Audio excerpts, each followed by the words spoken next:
Portugal continua a livre medalha ao Samil e de atleta taekwondo Tiago André Souza.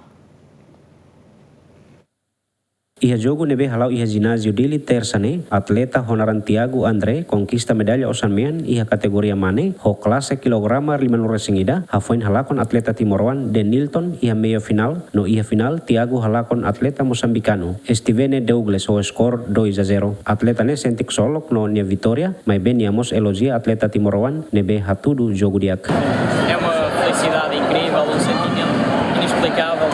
Sempre que ganhamos é bom, todos gostamos de ganhar e esta foi mais uma vitória minha.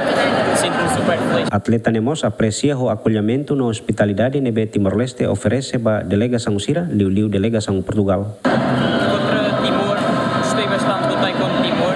Quero dar os parabéns a Timor por o taekwondo. O taekwondo de Timor é muito bom.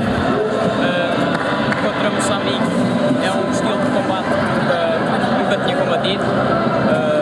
Mas pronto, cada país com o seu estilo de combate e mais uma vez dou os parabéns a Timor. E a edição São Resindrua, Jogo Desportivo CPLP, Portugal lidera tabela classificação com medalha Osamian Baracliu, nação participante Circelok, Adriano Verdial, David Gonçalves, GMN.